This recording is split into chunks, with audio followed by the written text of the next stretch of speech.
Part 1. And I think what this team needs is someone who can match the energy of where we are going. That is not a reflection on your potential, Leo. It is a reflection on fit. Eleanor Hayes said the word fit like she was handing me a gift. She was standing, I was standing. Between us, 40 desks and 40 people who had stopped pretending to type. The box was behind me on my desk, half-packed. A stapler, a dead succulent, a framed photo I hadn't looked at in a year. She had timed this for 9 on a Monday, when the whole floor was in. She didn't have to do it out here. There is an office with a door 30 feet away. She chose the floor. She chose the audience. I would think about that choice a great deal over the next 4 days. You've been with us a long time, she went on, warm, unhurried. And loyalty matters, it does. But loyalty is not the same as growth. I need people who can see around corners. I can see around corners. That was the entire problem. I had been seeing around this particular corner for 8 months, and the thing waiting around it had Eleanor's name written on the wall. We're evolving as a company, she said, to the room more than to me. And evolution asks hard questions about who moves with us and who stays where they're comfortable. Comfortable. I have been called many things at this firm. Comfortable is a new one. I filed it next to the others, in the place I keep the things I will remember on Friday. The third quarter analysis is a good example, she said, turning slightly so the room got her better side. When I built that model, I realized how far behind our old thinking had fallen. That was mine. It took 11 days. I remember because I skipped my sister's birthday dinner to close the variance tables, and Eleanor presented it wearing the green blazer. She has said potential 4 times. I started counting at 2. The third quarter model I built last month made this company $11 million in unrealized upside. Eleanor walked the board through it slide by slide. Arthur Wallace stood up to clap. I was not mentioned, not by name, not by initial. A junior 2 rows back shifted in her chair. I saw it. She wanted to say something and did the math on what it would cost and stayed quiet. Smart, I don't blame her. The room teaches you fast whose weather you live in. I want to be transparent with everyone here, Eleanor said to everyone here, because that is the culture we are building. Openness, accountability, candor.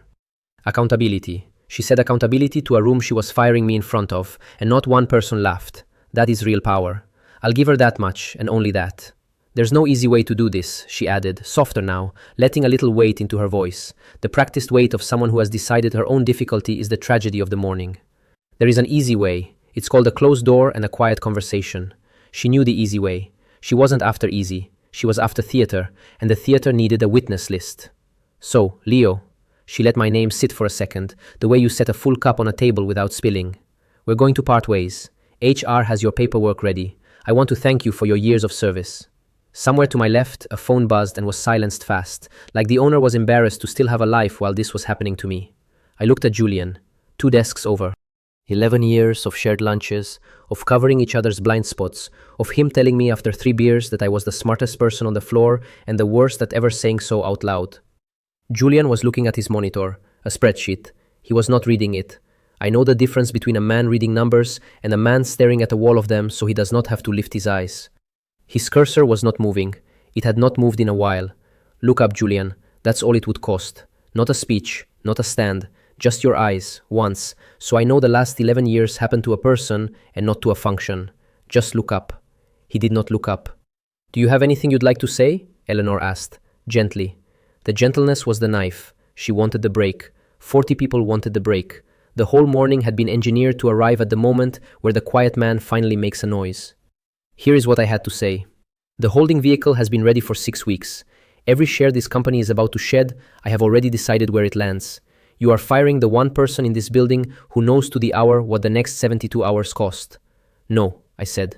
That was my only word in that room. The floor waited. I understood the shape of the wait. 40 people had come to work and been handed front row seats to a small public execution. And now they wanted the part where the condemned man breaks and they can go home with a story. I picked up the box. The succulent slid towards the edge and I straightened it, because even now, apparently, I do not like a mess. 11 years, and my last act on this floor was tidying a dead plant. Take care of yourself, Eleanor said, already turning away, already reaching for the coffee that appeared in her assistant's hand like the building had produced it on cue. That coffee. Sasha had it ready, which means Eleanor ordered it before the firing, which means she had planned the after before she'd finished the during. She scheduled her victory latte. I almost admired the logistics. Sasha caught my eye for half a second as I passed her desk. She looked away, then looked back, and mouthed two words she did not dare say out loud. "I'm sorry." Then she straightened the coffee tray, because that was the job that was safe to do. "It's fine, Sasha. You hand her the cup. I built her the model. We all carried something up that hill for her. The difference is, I finally get to set mine down." I walked to the elevator. The box wasn't heavy. 11 years should weigh more than a stapler and a dead plant, but the scale doesn't care what you gave. It only weighs what they let you carry out. A colleague from the 7th floor was already holding the elevator. Nice guy. Mark, or Glenn, one syllable, always a cough in his fist. He held the door, looked at the box, and said nothing. I appreciated that, honestly. There is no line written for this moment. "Sorry about your public firing" is not a sentence anyone practices in the mirror. Silence was the correct call, and he made it cleanly. I pressed the lobby button myself. He was closer to the panel. He let me. Some instinct told him this was a man who should press his own button on the way down, and the instinct was right. The doors closed on the floor. The last thing I saw through the narrowing gap was Julian, finally looking up, looking at the elevator, at the exact space where I had been standing. 11 years, and his loyalty arrived 1 second after it could cost him nothing. The doors met in the middle. The number ticked down. And behind that steel, Eleanor was already explaining to someone how hard these decisions always are for her. The lobby was bright and ordinary. A security guard I had nodded to every morning for a decade nodded again out of pure habit, then caught himself mid-nod, suddenly unsure whether a fired man still gets one. "He gets the nod, Stanley, it's fine. You didn't do anything. You opened the doors and you keep us safe, and you had no part in what just happened upstairs. Keep the nod. I might need to remember one decent thing about this lobby." The reception desk. The turnstile that had read my badge 9,000 mornings. It read it one more time and let me through, a last indifferent green light, unaware that anything about me had changed. I paused at the glass doors. Outside was the street, the ordinary loud morning, a city that had not been informed that anything had happened, because to the city, nothing had. Yet. I did not look back, but the glass looks back for you. Reflected faint in the pane, 2 floors up in memory and dead ahead in the reflection, was the shape of the floor I had just left. And in that reflection, or in memory, or in both, Julian at his desk. Already pulled up a new task, already reabsorbed into the grid of numbers. He had not texted. My phone sat silent in my pocket, and it stayed silent, and that silence was the most honest thing he ever told me. 1 box. I looked down at it in my arms. 11 years of financial modeling, 2 passed over VP nominations, 1 green blazer presentation that got a standing ovation with my name quietly filed off. All of it, in 1 box. The holding vehicle has been ready for 6 weeks. The box was always going to be 1 box. I think I had known that longer than I would admit. You do not build a quiet exit for 8 months unless some part of you has already packed. I pushed through the doors. The morning took me in the way it takes everyone, without ceremony or apology. Behind me, the building did its enormous, indifferent work. Ahead of me was the parking garage, my car, and the laptop on the passenger seat. I did not feel triumphant. I want to be honest about that. I felt the specific cold of a man who has just been told, in front of everyone he knows, that he is nothing, and who has to hold 2 facts at once. That it stung, and that it was the best thing that could have happened to me. Both are true. That is the part nobody tells you about revenge. It does not cancel the wound.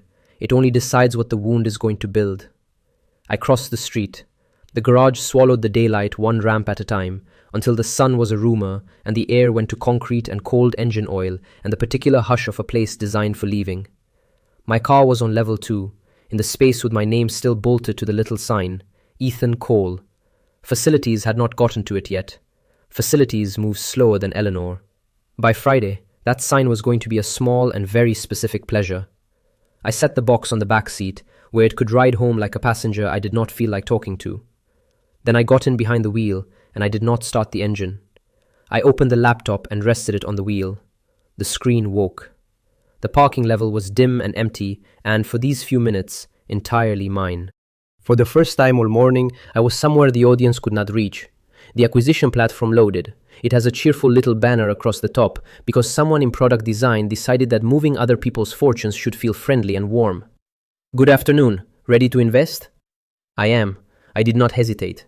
8 months is a long time to do all of your hesitating in advance, precisely so that you do not have to do any of it now. I entered the order I had entered 100 times in my head. The size, the vehicle, the confirm. The screen thought about it.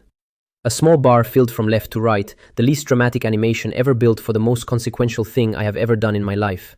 No fanfare, no green blazer, just the bar. Then the word. Green, plain, absolute, confirmed. A number changed. Not a large number, not yet. The first byte is always small. But the direction of the number was the entire story, and the direction was down for the company and toward me.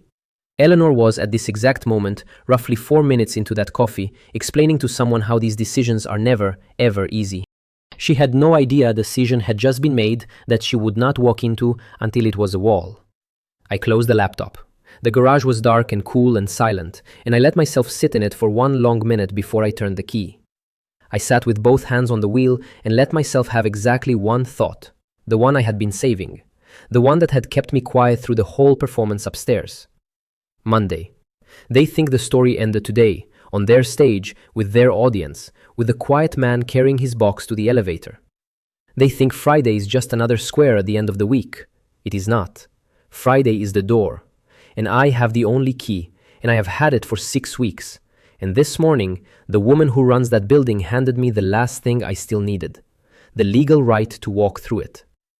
For a second, I let myself picture the floor above me, still humming, everyone easing back into their screens now that the show was over, telling themselves it was sad but probably fair. None of them felt the ground move. That is the thing about a foundation. You never hear the first crack from inside the building. I started the engine.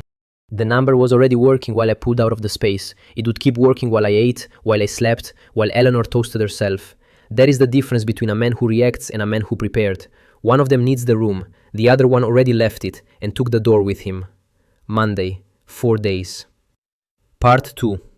Tuesday came in grey and ordinary. I made coffee in a kitchen that did not know I was unemployed, poured it into the mug my sister gave me, and sat down at the table like a man with somewhere to be. I did have somewhere to be. It was just on the laptop now. I opened my phone first, which was a mistake, because the top of my feed was Eleanor. Of course it was Eleanor. She posts the way other people breathe. Excited to be building for the future with an incredible team, the post read. There was a photo of the floor, my old floor. If you squinted, you could see the corner of my empty desk in the background, already anonymous. Posted at 9:14 a.m. I sat with that for a second. She posted at 9:14 a.m. At 9:14 a.m., I was standing in the parking garage elevator holding a dead succulent.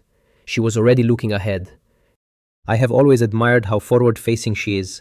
The comments were what you'd expect. Inspiring leadership, lucky team. A regional director left 3 fire emojis, which is how executives tell each other they didn't read it. I did not comment.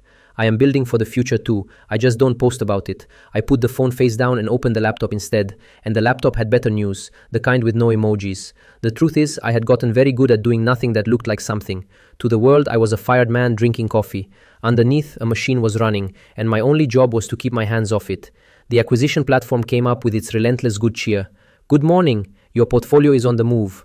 For once, the banner and I agreed on something. The number was higher than yesterday, not dramatically. The first days are patient by design. You do not move a wall by kicking it, you move it by leaning, steadily, for longer than the wall expects.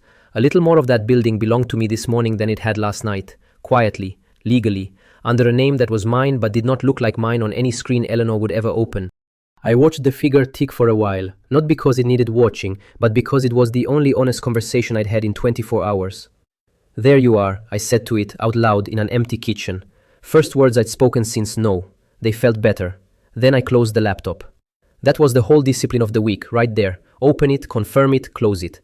The mistake amateurs make is watching. Watching turns into fiddling. Fiddling turns into a footprint. I refilled my coffee and looked out the window at a city that still had no idea. Somewhere across town, a floor of 40 people was settling back into the belief that Monday had been sad but sensible. I had things in motion now. My only job for the next 3 days was to not move. Anyone can start an avalanche. The skill is standing very still while it goes. The phone rang at 10. My sister. She'd heard, the way sisters hear. Are you okay? She said. Julian called me. He said it. Was brutal. He said Eleanor did it in front of everyone. Julian called her. That was interesting. Julian, who couldn't lift his eyes an inch on Monday, had enough range of motion by Tuesday to dial my sister and narrate my humiliation with feeling. I'm fine, I said, and I meant it, which surprised me too. You don't sound fired, she said. You sound like you got away with something. Rough week, I said. Don't worry about me. I didn't tell her. Not because I didn't trust her, but because a thing you say out loud stops being a plan and becomes a story, and stories leak. She'd know Friday, with everyone else. Some gifts are better left wrapped. Come to dinner Sunday, she said. Bring nothing, just come. Sunday, I agreed. By Sunday this would be over, one way or another. I could eat a normal dinner as a normal man who had, in the meantime, quietly become something else. I hung up and reheated the coffee I hadn't finished.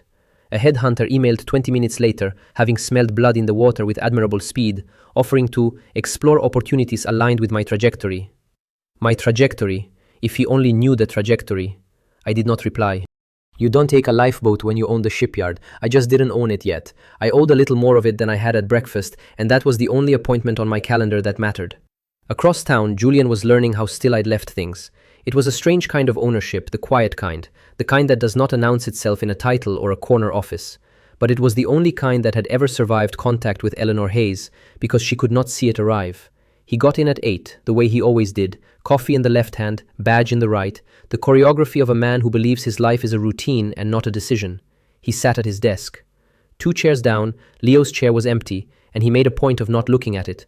Then Eleanor's assistant forwarded him a request, and the request was simple, and it broke his morning quietly and completely.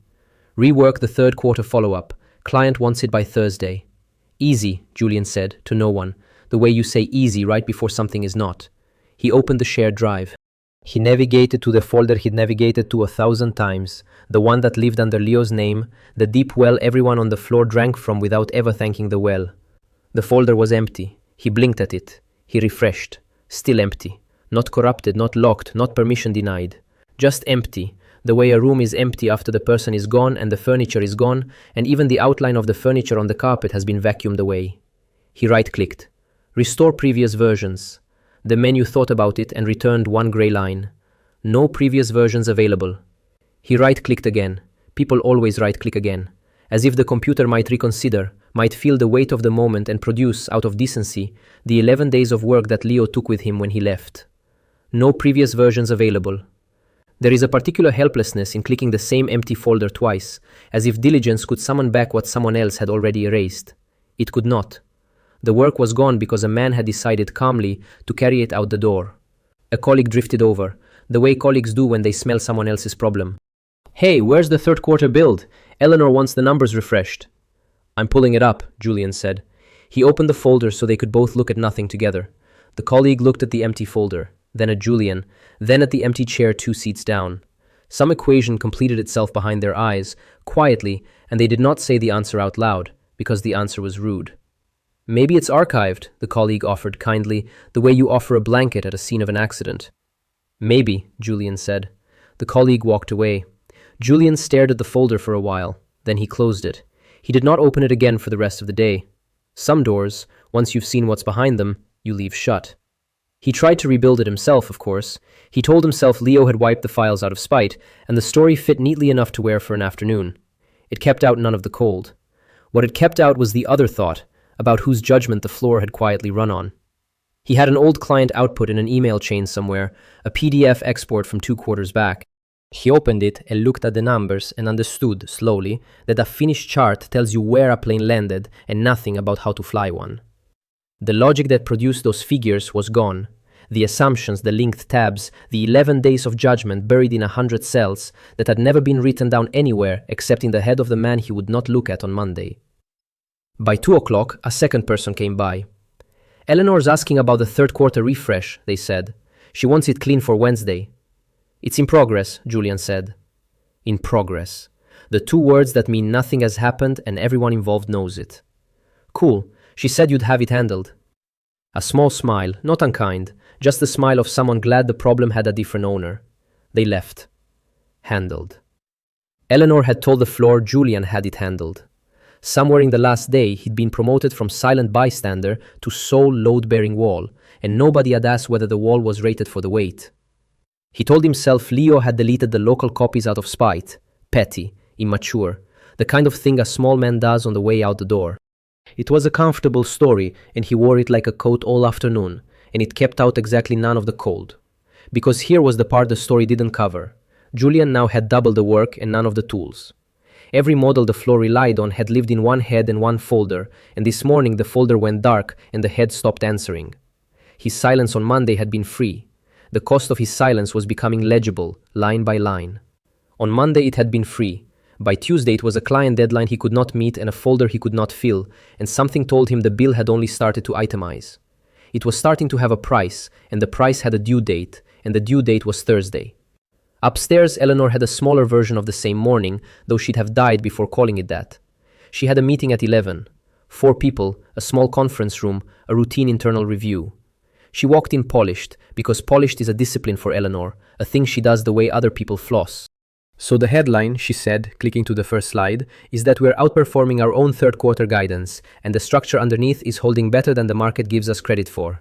The slide was clean, the chart was elegant. It was, down to the color of the grid lines, Leo's deck. She presented it like weather she personally arranged. The team nodded. She was good at this. That is the thing people would keep missing about Eleanor all week. She was not a fraud who couldn't do the job. She was a very capable person standing on a floor built by someone whose name she'd sanded off. The floor holds. Right up until someone asks about the floor. Strong quarter, one attendee said, and the underlying structure supports the projection you're showing? Absolutely, Eleanor said without a beat. It's all in the model. The fundamentals are exactly where we said they'd be.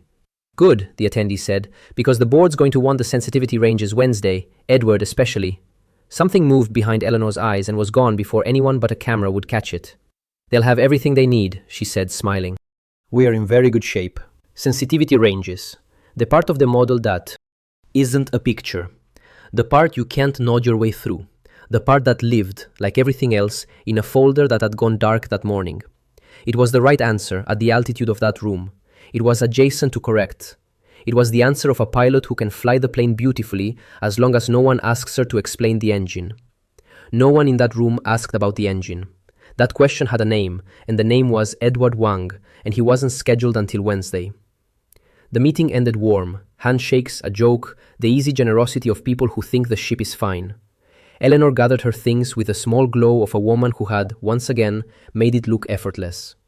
Then she stopped her assistant on the way out and lowered her voice and said the sentence that was the whole part. Get me Leo's fourth quarter files, everything he built in the last 6 months. I want it before Wednesday. She said his name flat, but she put a small pause in front of it, just a beat. The pause of someone who has already started writing a story in which that name is a liability rather than an asset. She was working on the narrative. She just didn't know yet that she'd be presenting it to a room that had the receipts. Of course, the assistant said, and went back to her desk and opened the shared drive. She navigated to Leo's folder. Her cursor found it easily. She'd been in it 100 times too. The folder was empty. She looked at it for a long moment. She glanced toward Eleanor's office, where Eleanor was already on a call, already leaning back, already somewhere ahead of this problem in her mind. The assistant did not say anything out loud. She closed the drive, quietly, the same way Julian had, 2 floors down, 4 hours earlier. 2 people, 1 building, the same empty folder, and neither of them willing to be the one who said the word. The word was gone. He was already gone, and nobody upstairs had noticed yet that when he left, he'd taken the floor with him. Part 3. Julian took his lunch to the same table he always took it to. Corner of the break room, by the window, the seat with the good view of the door. For 3 years there had been 2 trays on that table. Today there was 1. He didn't move to the middle of the table. He sat in his usual spot, on his usual side, and left the chair across from him empty, the way you leave a light on for someone who isn't coming home. He ate. He checked his phone. Nothing worth checking. He put it face down on the table, the little ritual of a man pretending he isn't waiting for something. Then he picked it up and checked it again, which is how you know he was waiting for something. He had a plan for today, and the plan was Eleanor. He'd been turning a sentence over since Monday, sanding it smooth. Something about stepping up. Something about being ready to take on more now that the team was leaner. He'd even settled on the word. Trajectory. He was going to say he was excited about the team's trajectory. He'd earned the conversation. That was the whole logic of Monday, wasn't it? You stay quiet. You don't make trouble. You let the boss do the hard thing, and the boss remembers who was easy to have in the room. That was how it worked. That was how it had always worked. He ran the numbers on it in his head the way he ran numbers on everything. 11 years of watching who got promoted and who got managed out. It was never the loudest analyst. It was never the one who fought Eleanor in a meeting. It was the smooth one, the reliable one, the one who read the room and gave it what it wanted. Leo had been the best analyst on the floor, and it hadn't saved him. And if that wasn't proof that being right was worth less than being easy, Julian didn't know what was. He'd taken the lesson. He'd taken it Monday in real time, eyes on his monitor, and he'd told himself it made him a realist and not a coward. A colleague dropped into a chair 2 tables over, not his table, and gave him a nod. "Rough one Monday, huh?" "Yeah," Julian said. "Brutal." "You knew him pretty well, right? You guys were tight."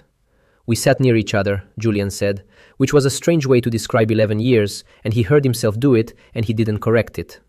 The colleague nodded and went back to their sandwich, and Julian discovered that downgrading a friendship out loud tasted like nothing and sat like a stone. Then Eleanor came through the break room, and Julian straightened up. She was on her phone. "No, the 9 o'clock call, not the 11, she was saying to someone. "Tell them I'll have the deck by end of day." "Hey, Eleanor," Julian started. He got half his body out of the chair. "I was hoping to grab 5 minutes about the trajectory." She lifted a hand as she passed. Not a stop, not a wave even. A small flat gesture that means later, or means nothing, delivered without breaking stride or looking at him, already 3 steps past his table before the word finished dying in his mouth. "Tori," he said, to the space where she'd been. She was gone. The break room went back to its low hum. A colleague near the microwave had seen the whole thing and was now extremely interested in the microwave. Julian sat back down. He looked at the empty chair across from him. 3 years, that chair. Now it was just a chair, and the person who used to fill it wasn't picking up, and the person he'd stayed silent for hadn't slowed down enough to learn his name today. He picked up his phone one more time. His thumb hovered over the contact, Leo. He could text him, something light. "Hey, brutal week, we should grab a beer." Nothing about Monday, nothing about the folder. He put the phone face down again. He didn't text. Some part of him understood that a text now would only prove what the silence on Monday had already said, which was that Julian was there for the good weather and gone by the first drop of rain. He finished his lunch looking at a dark phone screen, because looking at the dark screen was easier than looking at the chair. I was across the street from all of that, in a coffee shop I'd never been to, because Sophia Chen had picked it, and Sophia Chen did not pick places where people from the office went. I knew Sophia the way everyone knew Sophia, which was to say I'd seen her in the hallway for years and could not have told you 3 facts about her. Compliance, quiet, never at the after-work drinks, the kind of person a company relies on completely and thanks approximately never. My kind of person, it was turning out. She texted me that morning, 2 lines. Coffee, the place on Fenwick, not near the office, 2 p.m. No signature. I knew who it was because nobody else I knew wrote a text like a subpoena. She was already there when I arrived, corner table, her own coffee, already half gone. She had not ordered me one. I liked that immediately.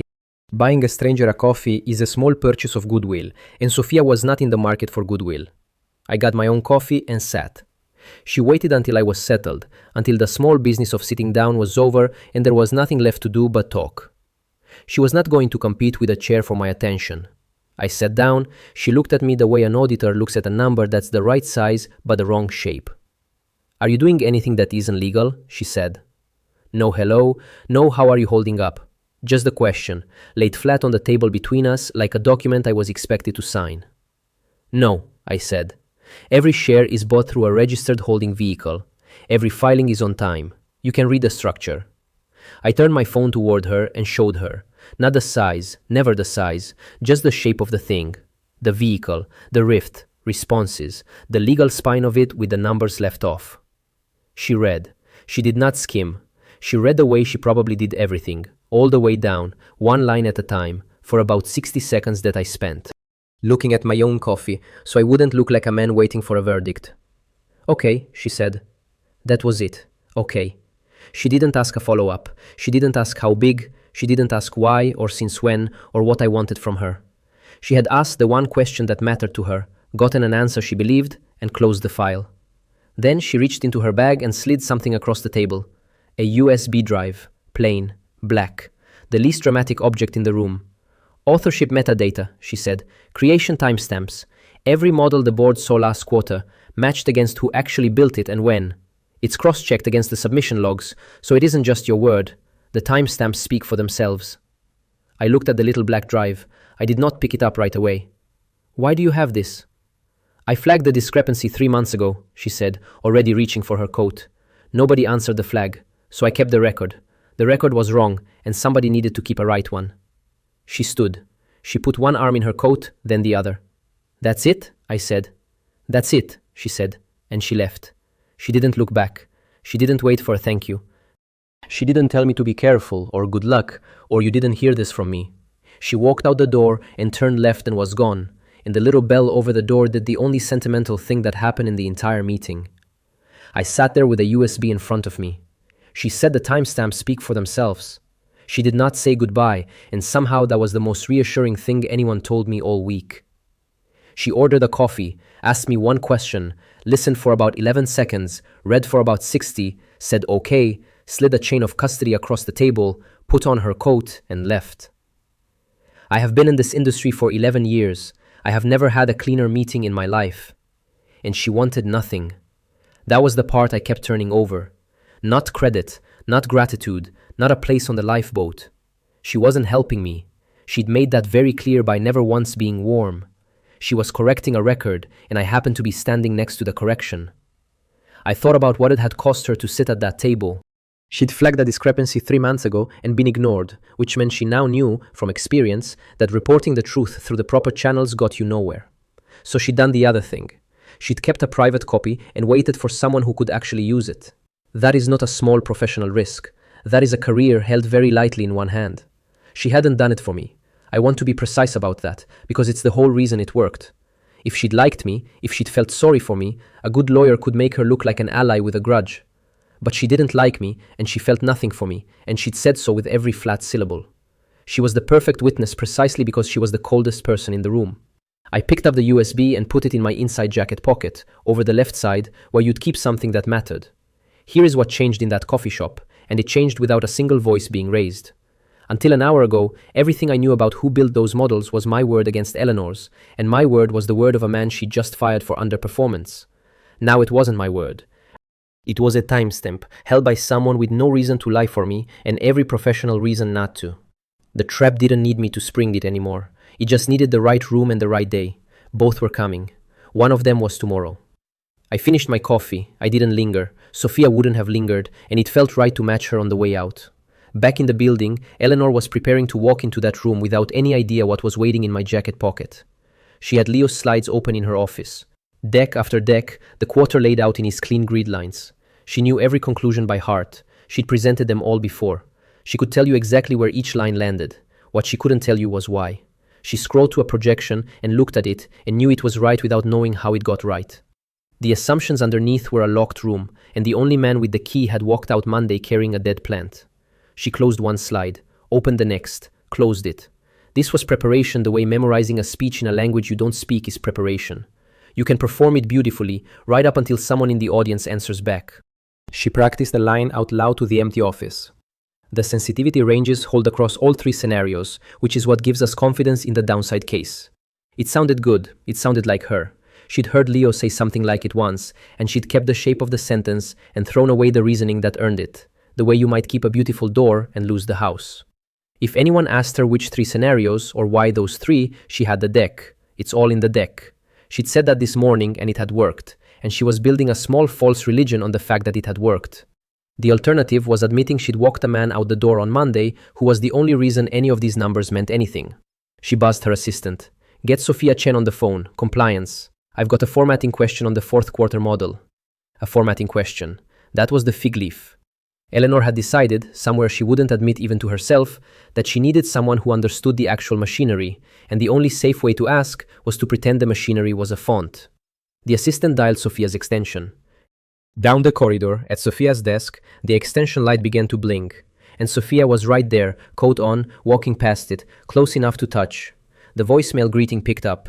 You have reached the compliance office. To report a discrepancy, press 1. For all other inquiries, please send an email. The assistant hesitated. She wasn't sure which one the Leo file was. She started talking anyway. Hi, Sophia, so this is a little bit of both, actually. Eleanor's got a question about the 4th quarter model. Some of the numbers Leo set up. If you could give her a call back. Sophia heard the words, the Leo file, and then Leo set up, as she walked past her own blinking phone. Her expression did not change. She did not slow down. She did not reach for the receiver. It wasn't that she didn't hear it. She heard all of it. She simply had already decided, 3 months ago when nobody answered her flag, exactly when she was going to weigh in on the Leo file, and it was not going to be as a favor to Eleanor Hayes over a formatting question. She turned the corner. The blinking light dropped out of sight behind her. She was done for the day. Back in her office, Eleanor's assistant put her head in. No answer. Voicemail. Fine, Eleanor said, not looking up from the slides. Follow up in the morning. The morning was Wednesday, the board was Wednesday, and Eleanor closed another slide she could recite and could not defend, and told herself she was ready. Part 4. I was not in the boardroom on Wednesday, and I thought a great deal since about what that room did without me sitting in it. I want to say that up front because everything I know about what happened in there I pieced together afterward, from Sophia, from a text, from two people who were at the table and didn't realize they were describing the beginning of the end. But I've sat in that room 100 times. I know the chairs, the long table, the way the light comes in flat off the tower across the street. I can build it in my head down to the water glasses. So let me tell you what happened, as near as I can reconstruct it. Eleanor was good. I need to keep saying that because the story only works if you understand she was good. She stood at the head of the table and walked the board through the quarter like a woman reading her own handwriting. We're outperforming our third quarter guidance, she said, and the structure underneath is more resilient than the market is currently pricing. I want to walk you through why. The slides were mine. Every grid line, every color, the little footnote font I'd chosen years ago because it printed clean. She presented them like a tour guide in a house she told everyone she built. Client retention is up, margins holding, and the third quarter model, my model, is projecting a second half recovery that I think is frankly conservative, she said. We built in room to be wrong. We haven't needed it. We built in room to be wrong. I did.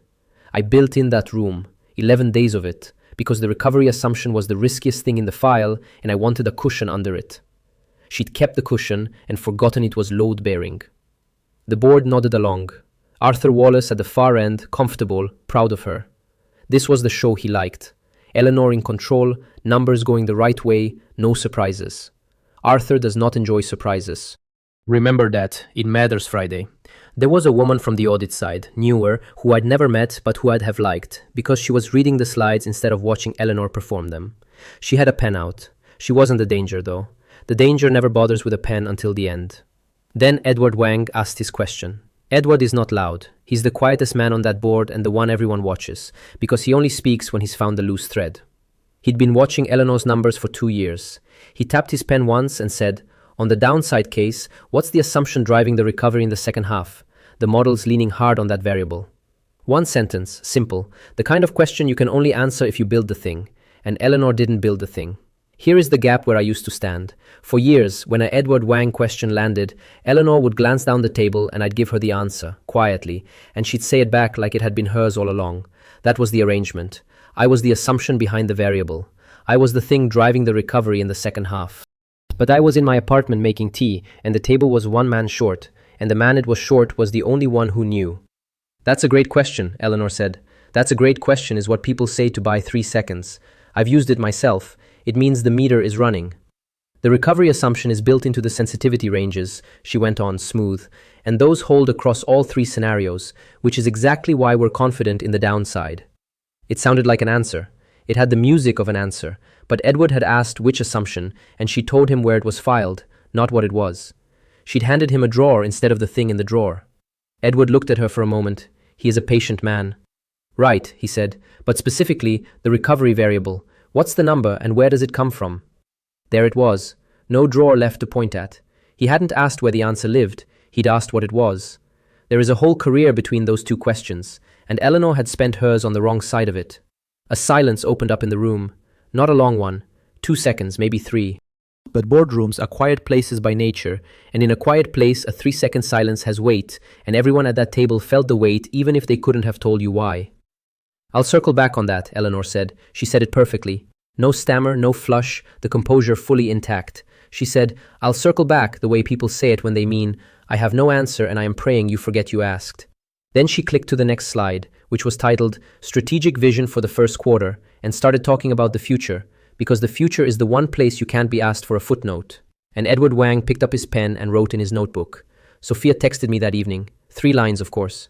Lang asked a follow-up on the recovery variable. She said circle back. He wrote in his notebook for about 4 seconds. 4 seconds. I have thought about those 4 seconds more than is probably advisable.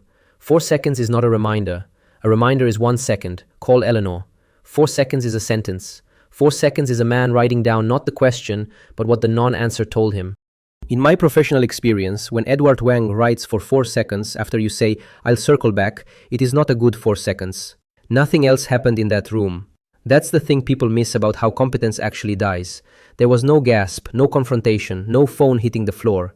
Eleanor finished her deck, Arthur thanked her, everyone stood up and shook hands and went to lunch. But a board member had made a note, and notes are the only thing in that building more permanent than Eleanor. She'd walked into the one room where she least needed a crack and cracked it herself, in front of the one man who writes things down. She caught her assistant in the hall after. For years I had been the invisible answer at the end of that table, the one who leaned in and supplied the number so Eleanor could say it back as her own. The room had never noticed the handoff. It noticed the absence at once. "Pull every slide Leo built in the last year," she said. "I need to know what's actually in there." The assistant made a note of her own. She'd been hunting those files for 2 days. She didn't mention that. You learn fast around Eleanor which problems are safe to name out loud. 2 floors down, Julian was learning the same lesson by ear.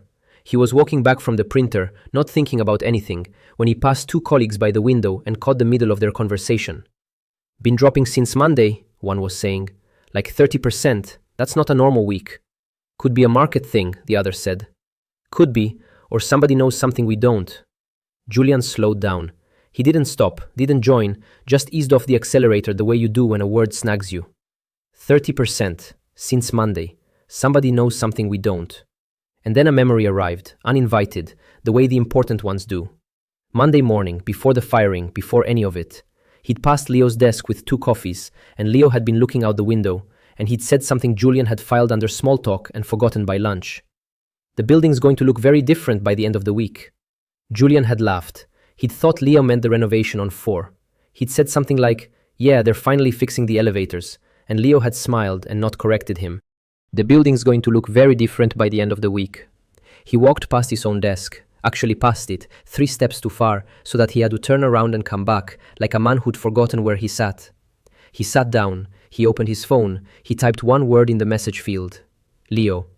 He looked at it, just the name, sitting there in the little box, the cursor blinking after it, like it was waiting for him to decide who he was.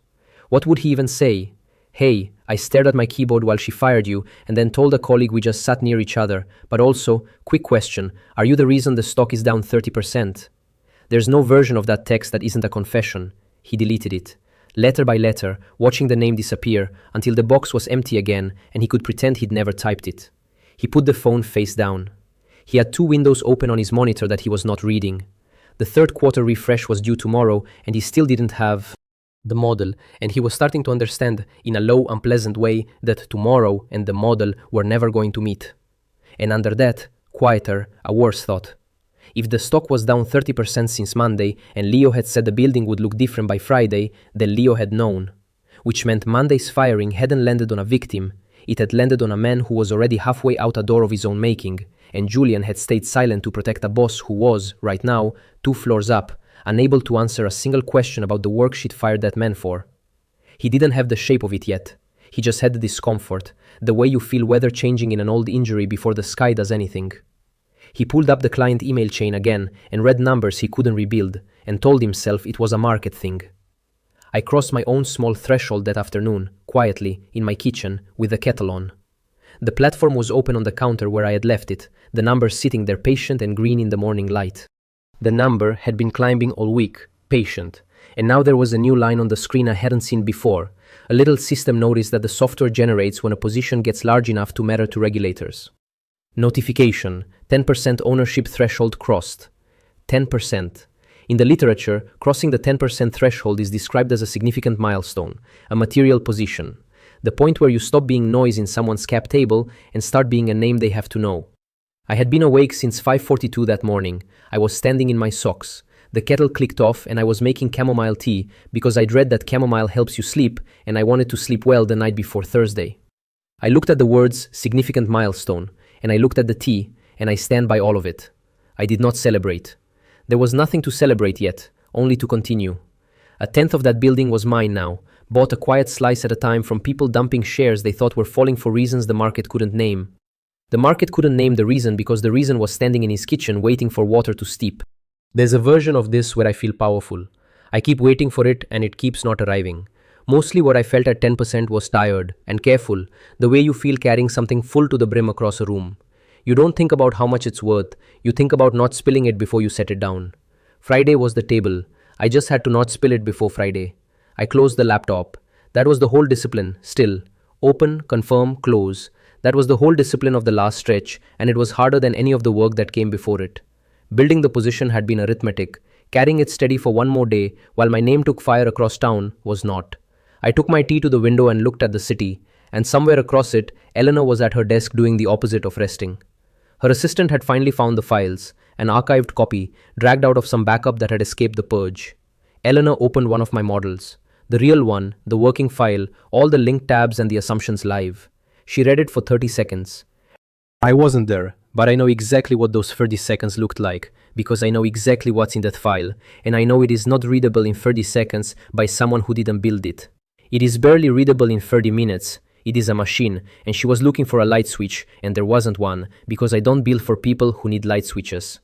Her expression didn't change. That's the thing about Eleanor, the expression never changes. She closed the file, she didn't call anyone, she didn't email the one person who could have walked her through it, because that person was gone, and the whole point of Monday had been to prove she didn't need him.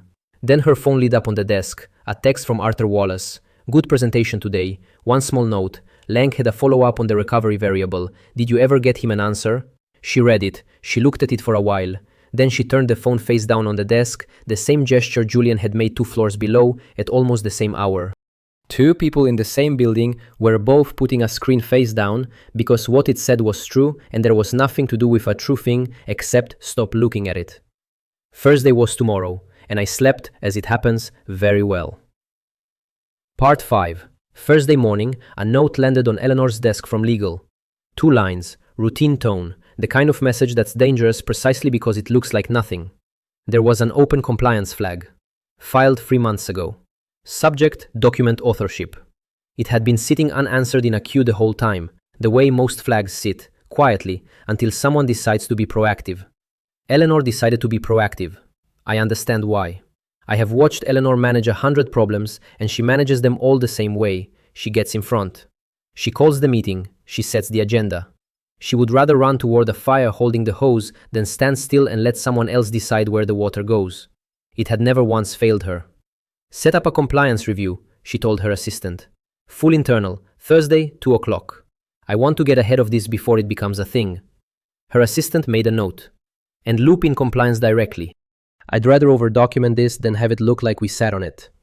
Looping compliance directly. She said that. She asked, specifically, for the one person holding the timestamps to be given a room, a table, and a projector. She was so certain the meeting would go her way that she furnished it herself. The invite went out at 11. I know the exact minute because Sophia forwarded it to me. No message, no comment, just the invite. The way she does everything. The least possible number of words to move the maximum amount of information. The subject line was Authorship Alignment Review. She titled it herself, Authorship Alignment Review. I read it standing at my kitchen counter and I laughed, actually laughed, alone, for the first time all week. I would frame that invite if I had a frame large enough. Somewhere in the world is a person who names the meeting that will end her career, and names it accurately and does not hear herself do it. I want to be clear that I did nothing to cause this. I didn't call Sophia. I didn't ask for a review. I didn't send a single message into that building all week. I bought shares in the morning and drank tea at night and let the machine Eleanor built run on its own fuel. The trap for Eleanor was never something I set. It was something she scheduled in a calendar invite for 2 p.m. with a projector she requested herself. All I had to do was not get in the way of a woman running full speed toward the wall she couldn't see. 2 floors down, the same invite landed on Julian's screen. He opened it, expecting nothing, the way you open a calendar invite. Then he read the attendee list. And then he read it again, slower, because his own name was on it. Julian Bennett, right there, under the compliance team, under Eleanor, in a meeting about document authorship covering the 3rd quarter and 4th quarter project files. Leo's files. The files that lived in a folder that had gone dark on Tuesday. The files Julian had been unable to rebuild because the man who built them was gone, and Julian had watched him go without a word. He sat very still, the kind of still that isn't calm, the kind that comes when a room is being built around your name and you can feel it. He read the meeting scope one more time and understood, without being able to say it yet, that the room was being assembled, and that rooms like that don't assemble around nothing, and that his name being in it was not an honor. He had a third quarter refresh due today that did not exist. He had a friend he downgraded to, we sat near each other. He had a stock down 30% and a memory of Leo at the window saying the building would look different by Friday. And now he had a compliance review with his name on the list. At 11:40 he got the message he'd been dreading in a different way. Where are we on the third quarter refresh? From the client relationship lead. He typed, finalizing, we'll circle back this afternoon, and hated himself a little as he sent it, because he heard the phrase come out of his own thumbs, circle back. Those were the exact words the whole floor would soon learn Eleanor had used to end her career. The language of people with nothing was apparently contagious. He did not open the empty folder again. There was nothing in it to help him. There never had been. He thought briefly about warning her. Eleanor. Walking up to her office and saying, I don't know what this compliance thing is, but the folder's empty and the stock's crashing, and I have a bad feeling. But warn her with what? He didn't have a fact. He had a stomach. And you don't walk into Eleanor Hayes' office with a stomach. So he did what he'd done on Monday. He stayed at his desk. He stayed quiet. It was becoming the only move he knew. At 2 o'clock, they all filed into the compliance room. I wasn't there. I want to keep being honest about that, but Sophia walked me through it afterward in her flat exact way, and the compliance record filled in the rest. I've reconstructed it enough times now that it plays in my head like I was in the corner. It's a smaller room than the boardroom. No windows, no view, a folding table, stacking chairs, a projector on a cart that someone wheels in when a room needs to be official. That projector is the whole story. Eleanor was already seated when the others came in, composed, in her element. This was her meeting. She'd called it. She had the posture of a host.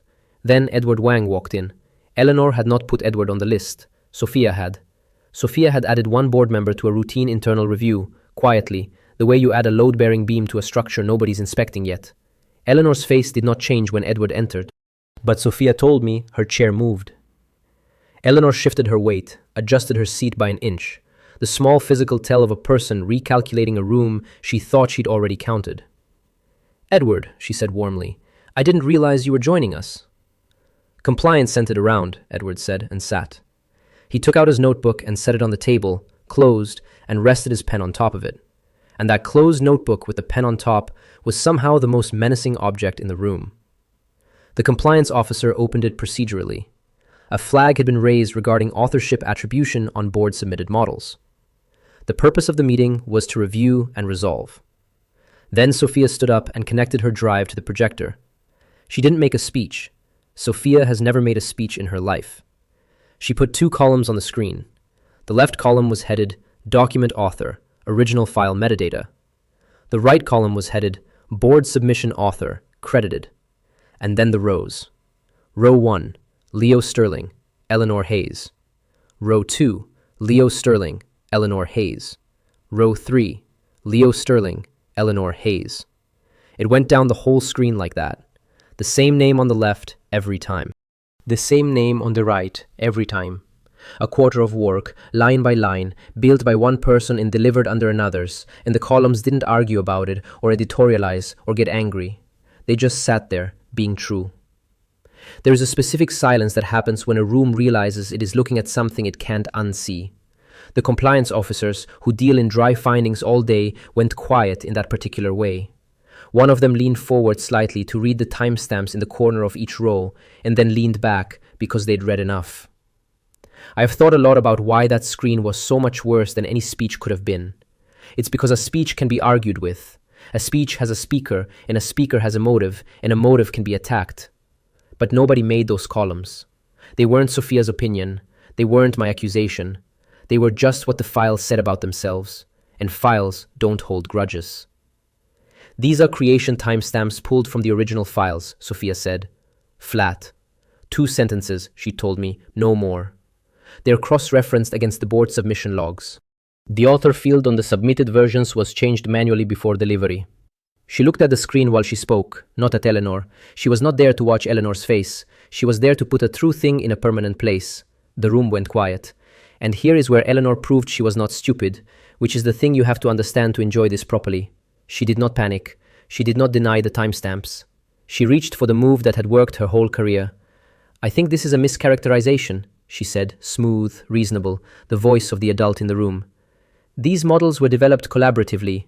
Leo and I worked closely on all of them. Attribution in a collaborative process is never as clean as a metadata field makes it look. It was a good move. I want to give her that. Collaborative authorship is a real thing, and it's a fog you can hide a great deal inside, and she had hidden things inside it before. In a normal room, against a normal accusation, it works. The accuser gets defensive, the collaboration gets murky, everyone agrees it's complicated, and the meeting ends without a finding. But she was standing in front of the screen while she said it. Behind her, the two columns were still up, Leo on the left, Eleanor on the right, all the way down, while she explained that authorship was complicated. Sophia did not change the slide. Nobody asked her to. The evidence stayed lit behind Eleanor's collaborative fog the entire time she generated it. And Sophia answered with one sentence, still looking at the screen. The author field was altered 11 minutes before each submission, by a single login. Yours. 11 minutes. She even had the minutes. Collaboration doesn't happen in the 11 minutes before you hit send. Collaboration happens over weeks. What happens in the 11 minutes before send is one person changing a name. The fog did not survive the sentence. You cannot call something collaborative when the record shows one person quietly editing the other person out at the last possible moment, alone, under her own credentials, 11 minutes before delivery, every single time. Eleanor did not respond right away.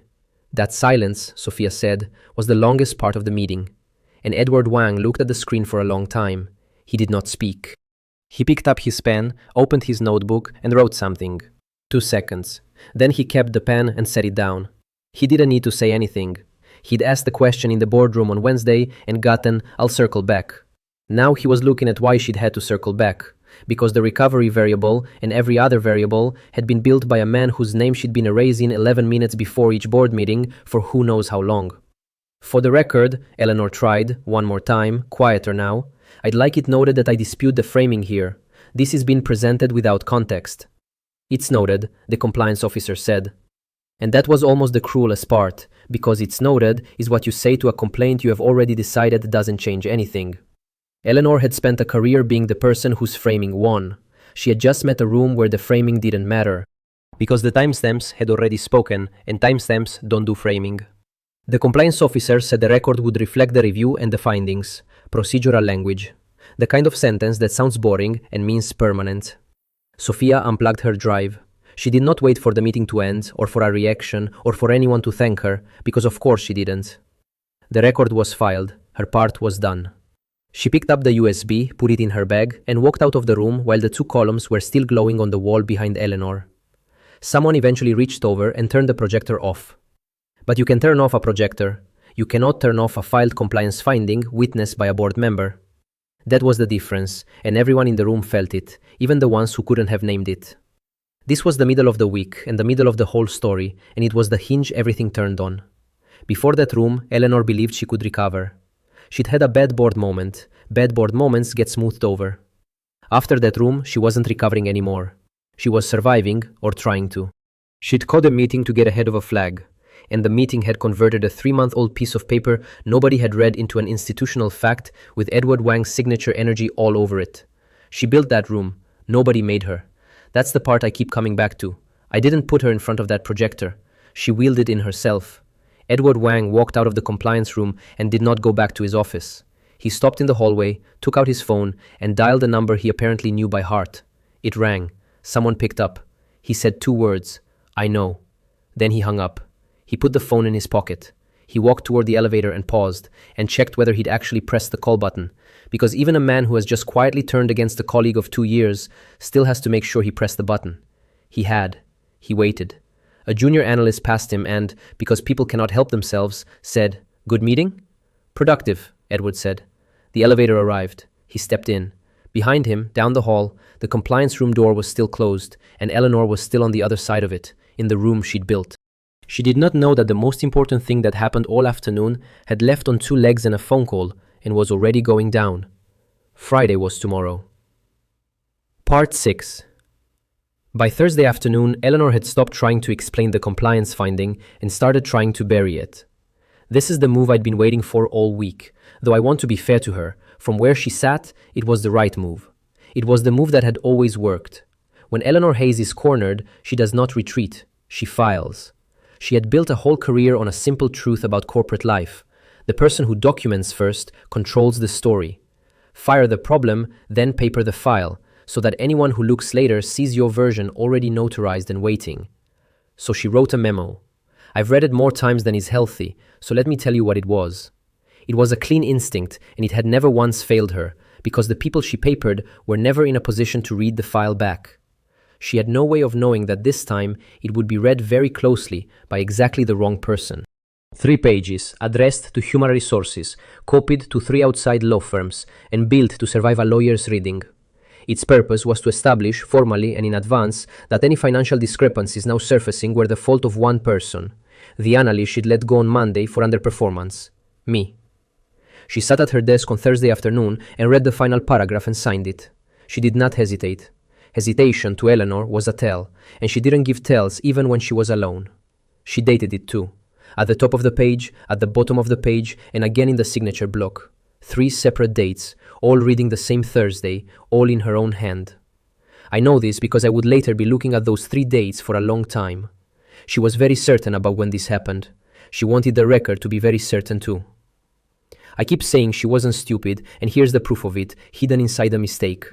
The memo was well written. It was careful. It used the exact language you use when you want a document to survive a lawyer's reading. Attributable to, operational risk, consistent with a pattern of. She knew how these papers get read later. She was writing for the version of the future where someone challenged her, and she was making sure that future opened her drawer and found her story already inside, dated and signed. The one thing she didn't do was investigate. She didn't pull the actual timestamps before she wrote about the actual work. And I understand why she couldn't. Investigating would mean looking at the metadata, and looking at the metadata would mean seeing my name where hers was supposed to be. There are things a person in Eleanor's position cannot afford to look at directly. So she wrote confidently around the one fact that would have stopped her. The way you walk quickly past a room you don't want to know is on fire. Then she set down the pen with the precision of someone who has just done something decisive. The pen rolled a little. She straightened it. Small habit. The woman couldn't leave a pen crooked but could leave a man's name crooked in a legal filing without a flicker. This goes to HR today, she told her assistant, handing over the sealed envelope. And copy legal, all 3 firms. I want it in before end of day. Of course, the assistant said and took it. And there was a moment, just a moment, where the whole story hung on that envelope in the assistant's hand as she carried it toward the door. Eleanor was already back on her phone, already on to the next thing, already treating the memo like a bag of trash she'd set out at the curb. She thought she was throwing something away. She was mailing it. Specifically, she was mailing it, by way of 3 law firms, to the one person who had the originals of everything the memo lied about. But you can't tell someone that when they've never once been wrong by their own accounting. She'd have straightened your posture like a crooked pen and moved on. The envelope went out the door. Eleanor took her next call. From her side of the desk, Thursday was under control. My phone buzzed a little after 6. I was at my kitchen table where I'd spent most of the week, doing the one thing I trained myself to do, which was nothing, patiently. The buzz was a forwarded message from my lawyer, a PDF attached. His note above it was 4 words. Received this, FYI. I opened it. It took me about 30 seconds to understand what I was holding, and then I read the whole thing twice more slowly, the way you savor something, because it deserved to be read slowly. It was Eleanor's memo. My lawyer's firm was one of the 3 she'd copied, which meant that in her rush to paper the file against me, she had personally caused her retaliation to be hand-delivered to my own attorney, time-stamped, signed, and sealed. My name was in bold. 3 separate times, in 3 separate paragraphs, my name sitting there in heavier ink than the words around it, like the document couldn't quite calm down about me. She bolded my name, in a legal filing, submitted to HR, addressed to 3 law firms, 3 times. My name has appeared in a legal document 4 times in my professional life. All 4 times, Eleanor Hayes was the reason. In this one, she described me as a significant source of operational risk and referred to significant modeling errors attributable to Mr. Sterling's approach. I read that phrase, modeling errors attributable to Mr. Sterling's approach, and I had to set the phone down for a second. Because here is the thing about that sentence. To make it, Eleanor had to put in writing, on a dated legal document, under her own signature, a specific claim about specific models. My models. The ones with my name in the metadata, cross-referenced against the submission logs, sitting in a filed compliance record from that very afternoon. She had just signed a document swearing the work was bad, and mine. The compliance record swore the work was hers and stolen. Both could not be true, and only one of them had timestamps. Think about the trap she'd built for herself, because I did, for a while, at that kitchen table. Two documents now existed making opposite claims about the same morals, and only one of them carried timestamps.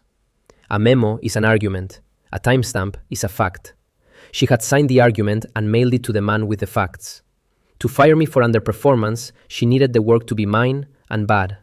To take credit for the work at the board, she needed it to be hers and good. For years, she'd held both stories in different rooms and never let them meet. Then Monday, she said the first one out loud to 40 people, and Wednesday, she performed the second one to the board. Then Thursday, she wrote the first one down and mailed it to a lawyer while a compliance record of the second one sat filed one floor down. The two stories were finally in the same building. They were going to meet on Friday. In precise legal terms, she had not written a memo.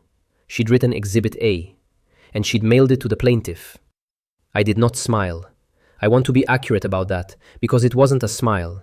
It was a breath I took and held for a second, the way you do when something lands exactly where you spent 8 months aiming it and you're almost superstitious about reacting. Then I did the only thing there was to do. I took a screenshot. 3 of them actually, 1 per page. I saved them to a folder on my phone that I'd labeled months ago, Acquisition Filing. The folder had a lot in it now. This was the last thing it needed. I put the phone down on the table. It buzzed again a minute later. My lawyer, having clearly read it as carefully as I had sent exactly one word. Perfect. Perfect. From a man who builds in 6-minute increments and does not spend words. In 8 months of working together, he had sent me acknowledged, understood, and once, memorably, we'll discuss. He had never sent perfect. I felt, absurdly, a little proud, like a student who'd finally gotten a note home that said something good. One word.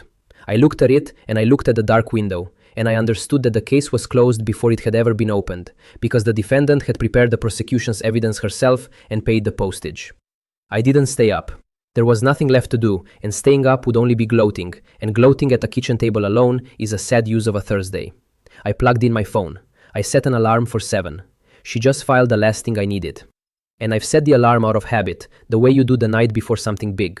I won't need it. I've been waking up before it all week. Tomorrow I'll be awake before the city is. I went to bed. I slept the way you sleep when the hard part is behind you and the good part is a sunrise away. 2 floors of that building away from my quiet apartment, Julian was not sleeping well, and he hadn't even gotten the bad news yet. I had not slept like that in months. For most of the year, my nights had gone to turning the plan over, checking it for the one loose thread that would undo everything. There were no threads left to check now. There was only the morning. He got it at 4:15 that afternoon, in his inbox. The subject line read, Compliance Review, Corroboration Request. He didn't know what that meant.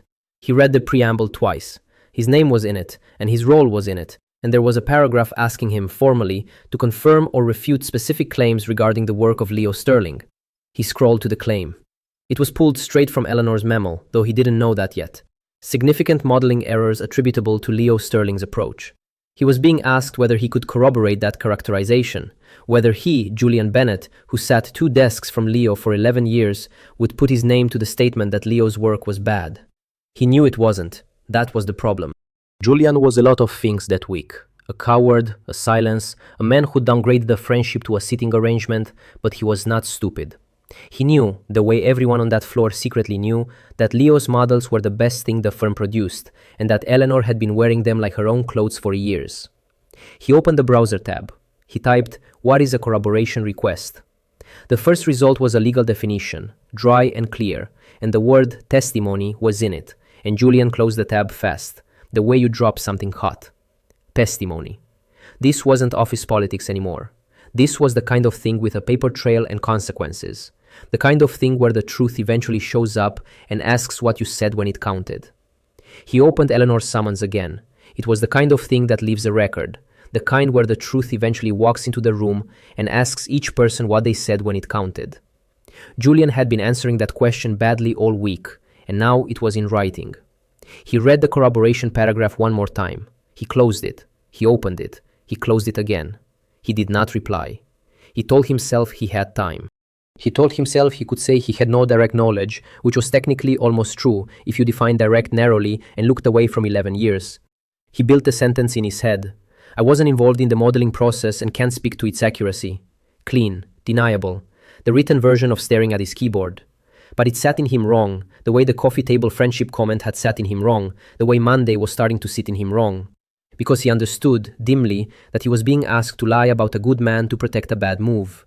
And the ask had come from Eleanor, who hadn't even bothered to check whether he'd agree before putting his name in a legal document as her corroborating witness. She'd assumed him. That was the part that stung, once he saw it. She'd stayed silent about him being loyal the way you stay silent about a light switch working. He traded everything on Monday for her attention, and she'd valued that trade so little she'd wagered his name in a filing without a phone call. There was a version of Thursday night where Julian did the brave thing, where he replied to the summons with the truth. Leo's work was excellent, everyone knew it, and any claim otherwise didn't match a single thing he'd seen in 11 years. He drafted it in his head on the drive home. He got as far as imagining hitting send. Then he imagined the after. Eleanor learning he'd refused to corroborate, the floor learning he'd contradicted a VP in a legal filing, his own name, suddenly, in the same paper trail he had spent all week trying to stay out of, printed there like a summons. And the brave version dissolved, the way it had dissolved on Monday, into the safer thing, the quieter thing, the thing that asked nothing of him but silence. He hated that he could see himself so clearly and still not move. That's a specific kind of misery, watching yourself be a coward in good lighting. Leo, he suspected, had never once in his life failed to do the hard thing. That was probably why Leo had walked out with a box and a plan, while Julian sat at his desk with an unanswered email and a stomach full of dread. He put on his coat at the end of the day. His screen went dark. The summons sat in his inbox, read, unanswered, waiting for Friday-like. Everything else. He looked at his desk, at the empty chair beside it. Then he left, without replying, without deciding, carrying the one thing he'd carried all week, which was the growing suspicion that he'd bet on the wrong person and the bill was about to come due. Friday was tomorrow. It was tomorrow for all of us, and not one of us was as ready for it as we believed. Part 7. Eleanor spent Thursday evening doing the thing she had never once had to do in her career. She started asking for help without being able to say why she needed it. She went to Arthur Wallace's office first, a little after 5, when the floor had thinned out. Arthur was at his desk, monitor angled toward him, doing the end-of-day reading that men like Arthur do. "I need you to approve an emergency measure on the share situation," she said. "A lockup. Something to slow the selling until we understand it. It's moving too fast to be organic." Arthur did not look up from his monitor right away. That was new. For 2 years, Arthur had looked up when Eleanor entered the room. It was practically a reflex. Tonight, his eyes stayed on the screen a bit too long before they came to her. "Slow it how?" he said. "And based on what?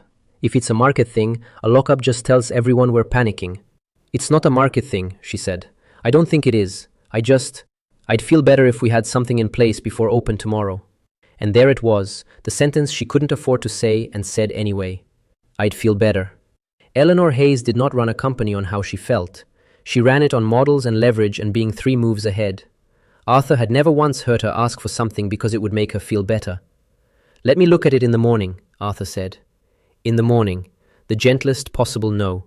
He turned back to his monitor, and Eleanor understood, somewhere she wouldn't examine, that she had just shown Arthur fear without evidence, and that fear without evidence is the one thing a CEO cannot unsee in a lieutenant. She tried one more angle at the door. "There's also a personnel matter I've documented, a former analyst whose work I think is behind some of the exposure.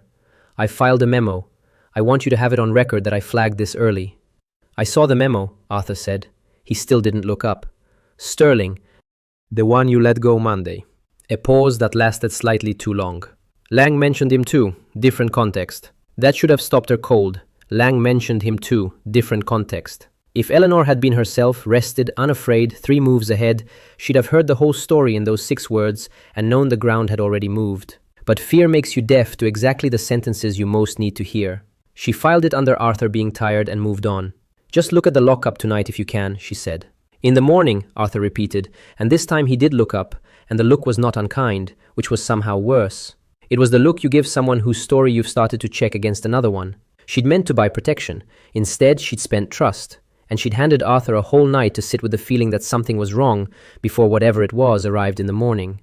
She went down to her car and sat in it for a while in the parking garage, a different level than the one where I'd opened my laptop on Monday, but the same concrete, the same dim, the same hush. Then she called me. I didn't answer. I want to be clear that I wasn't playing a game with the phone, wasn't watching it ring and savoring it. I was home and the phone was on the counter and it lit up with her name and I simply let it be a light. She called again 20 minutes later, then twice more. 4 calls, spaced out across the evening, each one a little further from strategy and a little closer to the thing under it. On the last one, she left a voicemail. I have it still. Her voice is perfect on it. That's what gets me. She's in a parked car at the worst moment of her professional life, and her voice comes out smooth as a boardroom. Leo, hi. I think there may have been some miscommunication about your departure. I'd like to discuss your transition and explore what opportunities might exist going forward. I think it would be useful for both of us to talk before the end of the week. A pause. Half a second, maybe less. Please give me a call. Miscommunication. She sat in her car and called Monday a miscommunication. I'll come back to that because it deserves proper attention. But first understand what that voicemail was, underneath. It was a woman who had done the math she wouldn't say out loud. The stock, the compliance record, the follow-up she couldn't answer, the man who'd said the building would look different by Friday, she'd added it up. The only variable that touched all of it was me, and so she was calling the variable to see if it could still be negotiated with. It couldn't. That was the part she didn't have. There was nothing to negotiate because I didn't want anything from her that a phone call could give. But she didn't know that yet, so she left a controlled professional message offering to explore opportunities. And then she did something small and human, the kind of thing you only do when the mask has slipped an inch without your permission. Sophia told me later she heard this secondhand. Eleanor sat there and considered calling back to leave a second voicemail to walk back the word miscommunication, because even now, even here, the wording bothered her. She didn't call back. She started the engine, she drove home to wait for a morning she thought she could still shape.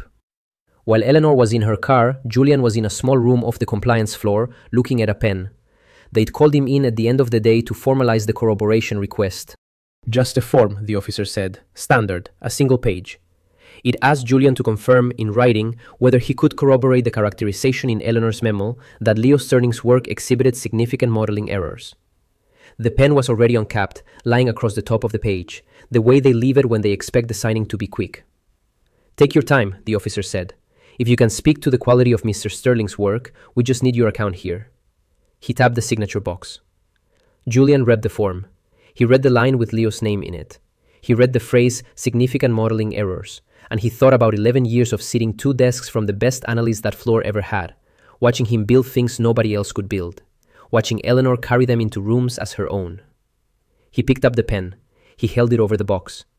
All he had to do was write the thing that would make his Monday make sense, that would confirm he'd stayed silent because Leo wasn't worth defending. One signature, and the whole week became a series of reasonable decisions instead of a slow betrayal. He read the claim one more time, and he put the pen down. Not dramatically. He didn't slam it or make a speech. He just set it on the table beside the form, and it rolled a half inch and stopped, and the signature box stayed empty. I'm not sure I have direct knowledge of that, he said.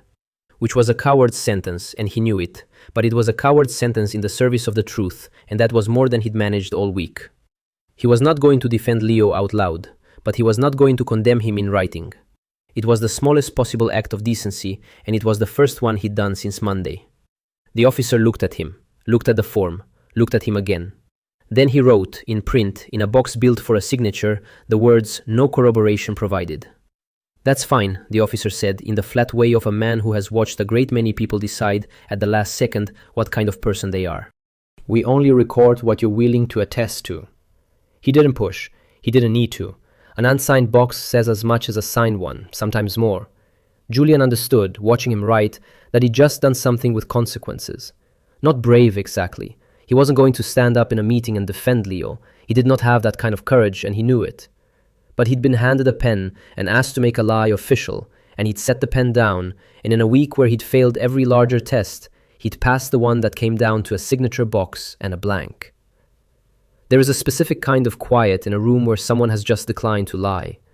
Julian sat in it for a second. He almost offered to sign something else, anything, just to give the man a place to put a pen. He didn't. He picked up his coat and walked out, and he forgot the pen on the table, uncapped, where it would sit as its own quiet verdict. He left it on the table, unkept, and walked out into the hallway, and stood there for a moment thinking about the empty box and the man it protected, and the 11 years he'd downgraded to, we sat near each other. Eleanor had chosen Julian as her witness without asking him first. She'd assumed that a man who stays silent when you fire his friend will stay silent on paper too. It was a reasonable assumption. It was even mostly right. It was just wrong in the one box that mattered, and she'd built the whole memo on it. Her memo was now a legal document, making a serious claim with no one willing to corroborate it, and a compliance record sitting one floor away that said the opposite. But she didn't know that either. She was driving home. I didn't know about the pen that night. I found out later. What I knew that night was the call log, and I looked at it a little before 1 in the morning.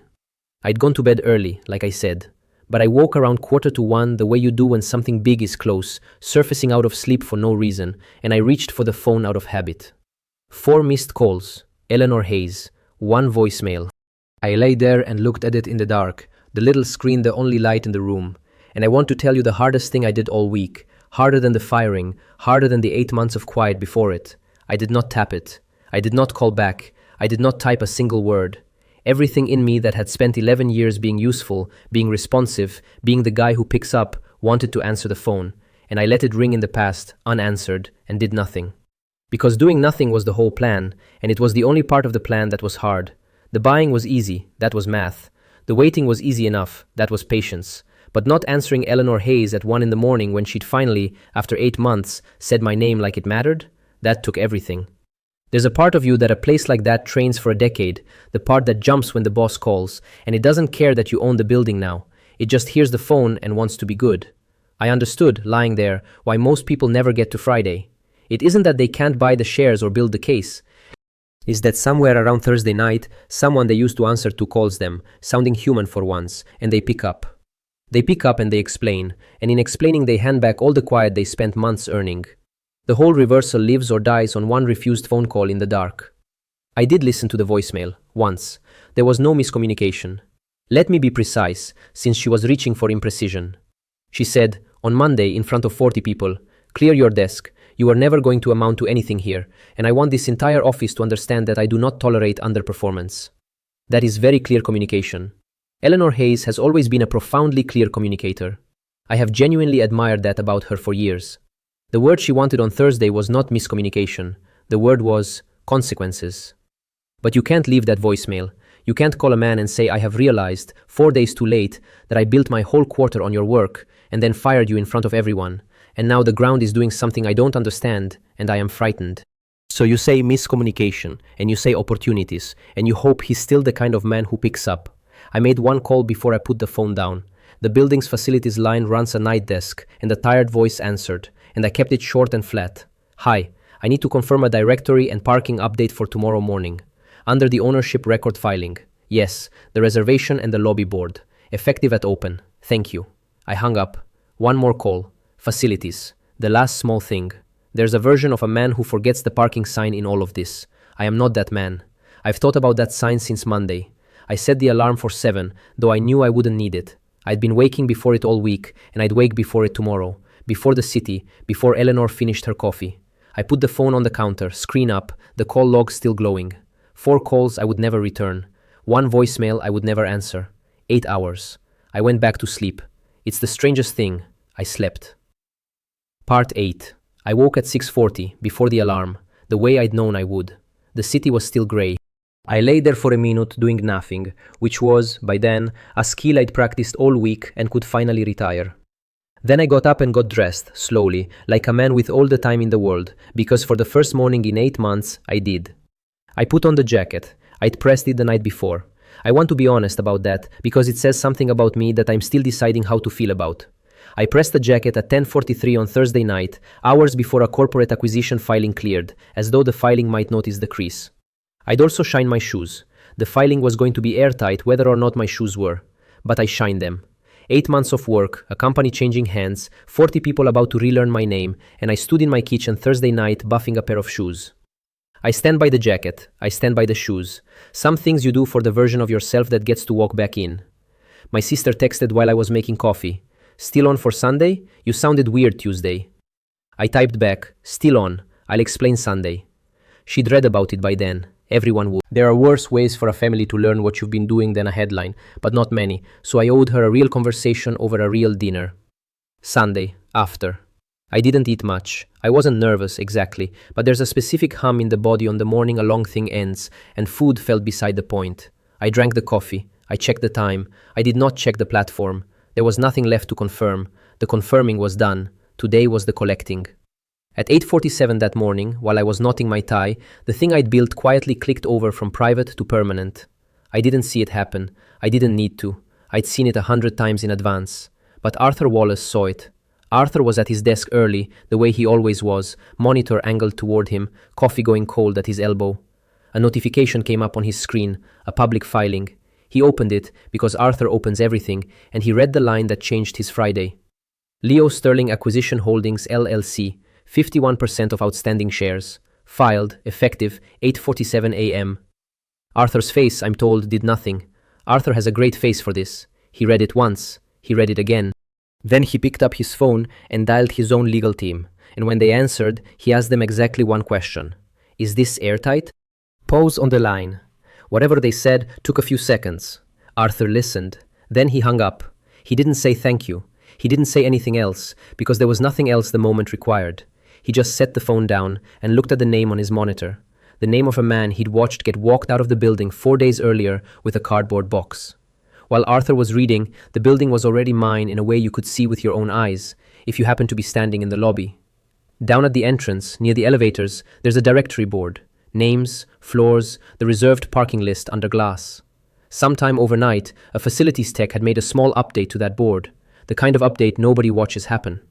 The top parking space no longer said Eleanor Hayes. It didn't say Leo Sterling either.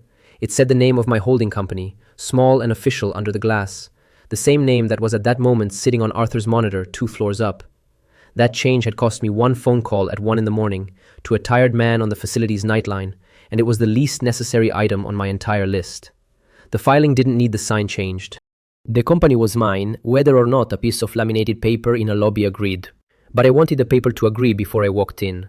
But I'd thought about that sign since Monday, since I set my dad's succulent in the back seat under a sign that still had my name on it, and I wanted it changed before I arrived, not after. A small thing. The right small thing. Nobody was looking at the board. People walked past it the way you walk past a thing that's always been there. But it had changed in the dark, before the coffee was on, before the day started, and the world was already rearranged and just hadn't told everyone yet. I was not in the lobby yet. That's the part I like. The building belonged to me before I got there. I was still knotting my tie across town while my name held down a parking space and a monitor at the same time. Eleanor got to Arthur's office a little after 9. She had not seen the filing. She'd spent the early morning on the share price, on the phones, chasing a market event that wasn't a market event, and she'd come to Arthur with the last card she had, which was Arthur himself.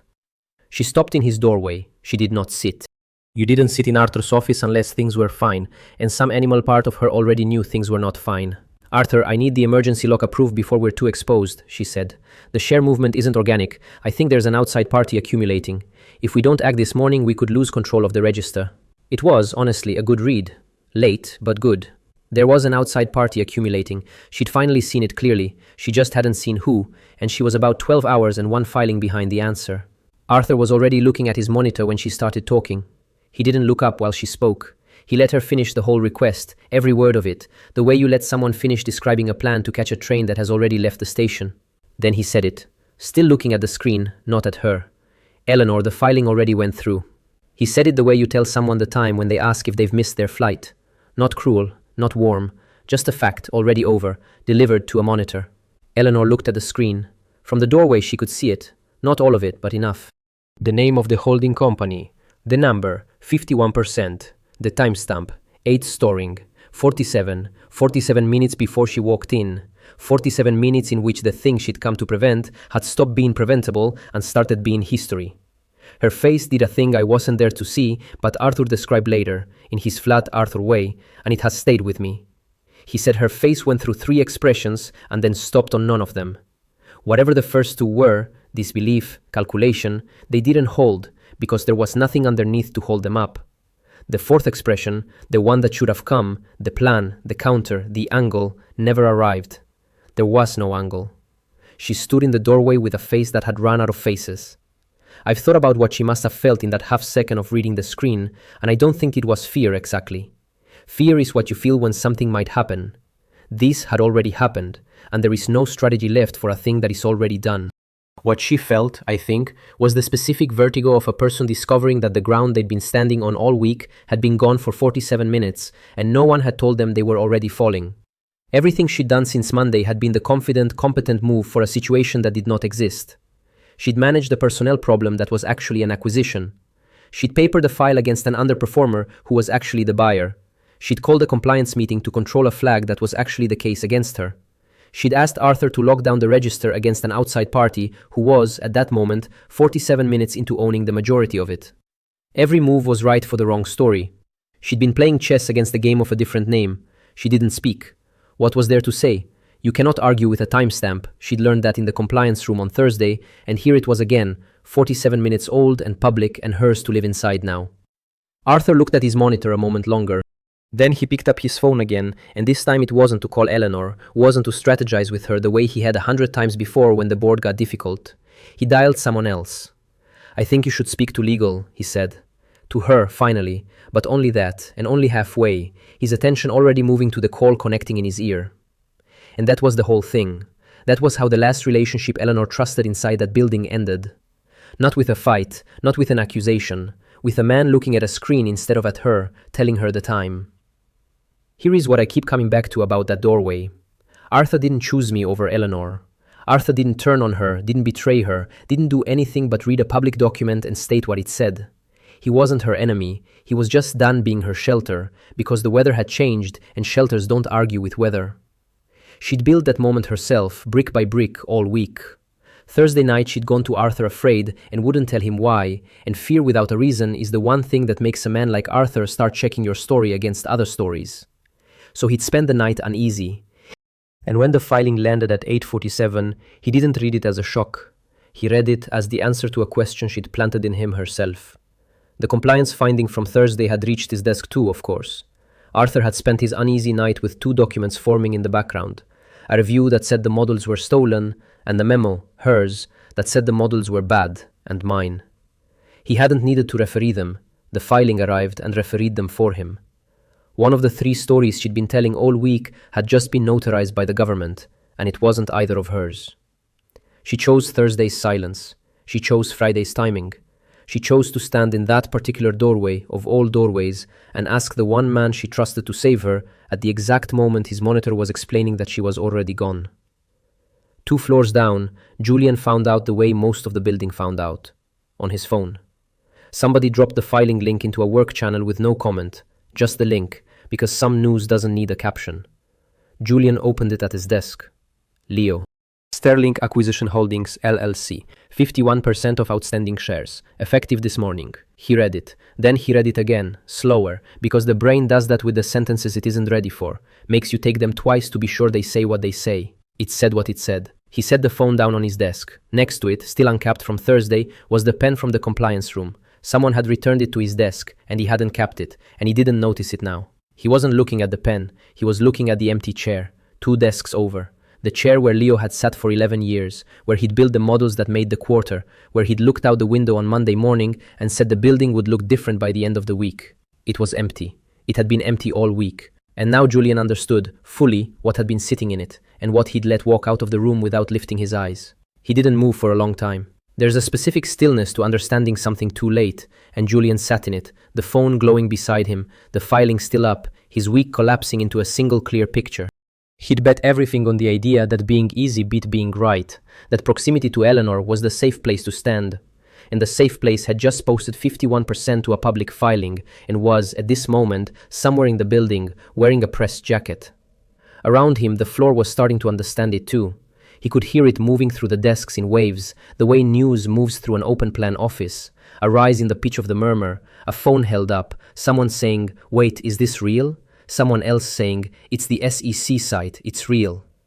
40 people who'd watched a quiet man carry a box to the elevator on Monday were now reading his name at the top of the building. And Julian knew, listening to it build, that in a few minutes someone was going to remember he'd sat 2 desks from that man for 11 years. They were going to turn and ask him what Leo was like, the way the colleague had asked in the break room on Tuesday. And this time, we sat near each other, was not going to be a thing he could say out loud without hearing exactly what it was. Then he picked up the phone and did the thing he hadn't done all week. He texted Leo. "Leo, I need to talk to you." I didn't sign it. He sent it. The little word appeared under the message. Delivered. He watched the screen. He waited for the 3 dots, the reply, the something. None came. The message just sat there, delivered and unanswered. The same silence I'd given the phone in the dark at 1 in the morning, handed back to him now with the timing reversed. I didn't sign it. It was true. It was the one true thing Julian had done all week, refusing to put his name to a lie about a good man. But it had come one pen too late to be loyalty, and he knew it, and the delivered receipt with no reply was the whole verdict, quietly, on his phone. He turned the phone face down. Then, after a moment, he turned it face up again, because the filing was still there, and some part of him needed to keep checking that it was real. It was real. It had been real since 8:47, and across town, I was already in the car. Part 9. I walked into the building at 9:17 on Friday morning through the same doors I'd walked out of on Monday carrying a box. I did not have a box this time. I had one folder, thin, tucked under my arm, and a jacket I'd pressed the night before, and no particular hurry, because there was nothing left to catch. Everything I'd been chasing for 8 months had already arrived at 8:47. It's a strange feeling, walking into a place you've just bought that doesn't know it belongs to you yet. The building looked at me the way it always had, indifferent, enormous, busy with itself. I knew something it didn't. I'd gotten good at that this week, being the only one in a room who knew where the ground actually was. This was the last morning I'd have to keep it to myself. The lobby was the lobby. Same marble, same turnstiles, same low bossa nova coming from somewhere in the ceiling that no one has ever located. Stanley was at the security desk. For 8 months I had walked into that lobby carrying a thing I could tell no one, and walked out still carrying it. Today I would set it down in the open, in the one place it belonged, and the strangeness of that was still catching up with me. He gave me the nod, the automatic morning nod, and then his face caught up with the rest of him and the nod changed into something more careful. I went to reception. The woman behind the desk I didn't know well, she was newer. She glanced at her screen the way you do when someone approaches, ready to sign in a visitor. Then she looked at what was on the screen. Then she looked at me. Then back at the screen. There was a small pause, the length of a person reading a name in a field labeled owner and matching it to the face in front of her. She straightened a little in her chair. "Good morning, Mr. Sterling." "Morning," I said. That was all. There's a version of me that would have enjoyed that moment for longer. But I'd learned something over 8 months about the difference between a moment you perform and a moment you simply let be true. This one was true. I didn't need to stand in it. I crossed the lobby toward the elevators, and I did the thing I still can't fully explain. The coffee station in the lobby has always been placed slightly too close to the security desk, so that every morning for 3 years I've had to angle around it, a small habitual sidestep worn into me like a groove. I own the building now. I could have the coffee station moved. I could have it removed entirely. Instead, I angled around it, out of pure muscle memory, the exact sidestep I've done 1,000 mornings. Apparently, you can acquire a majority stake in a company faster than you can unlearn a 3-year-old detour around a coffee station. To my left, at the edge of the open floor, Julian stood up. He'd been watching the door. He must have been watching it since the filing went up, waiting to see if I'd come, and now I had, and he stood at his desk with his text still sitting unanswered in my pocket. "I need to talk to you." I didn't sign it. Our eyes met. 1 second, maybe less. Long enough. He opened his mouth. 11 years of things he could have said on Monday and didn't, all trying to come out now, on Friday, at the worst possible time to say them. I kept walking. I didn't glare at him. I didn't shake my head. I gave him nothing to push against. No drama, no confrontation. Just a man walking to an elevator he owned, past a desk that no longer had any weather over it. By the time his mouth closed on whatever he'd meant to say, I was already past the lobby column, and the moment was gone, and he was left standing in it alone. That was the whole conversation. I felt no cruelty in it, and no triumph either. There was simply nothing I could hand him that would turn the last 4 days into something other than what they were, and I had stopped being willing to perform a version that spared us both. It was, I think, more honest than anything we could have said out loud. Some accounts don't get settled with words. They get settled by one person continuing to walk. And I want to be clear that I wasn't punishing him with a silence. I wasn't withholding. I just didn't have anything for him, and I wasn't going to manufacture a scene so he could feel forgiven or so I could feel powerful. He'd made his choice on Monday with his eyes on a keyboard. I was making mine on Friday with my feet on the marble. We were even in the only currency that had ever mattered between us, which was what we did when it cost something. Around the floor, I could feel it happening, the same way it had happened on Monday, only running the other direction.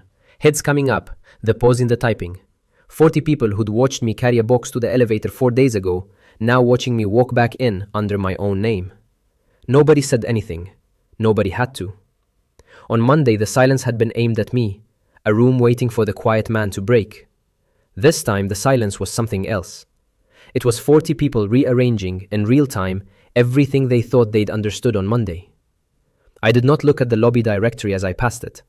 I already knew what it said. But it was there, behind the glass.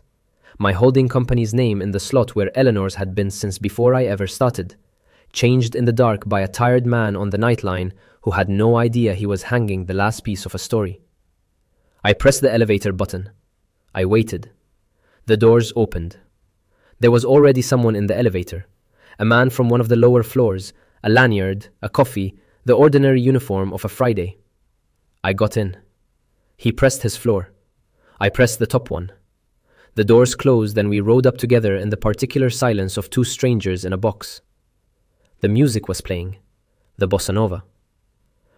The same arrangement that has played in these elevators every morning for 3 years, soft and pleasant and completely anonymous.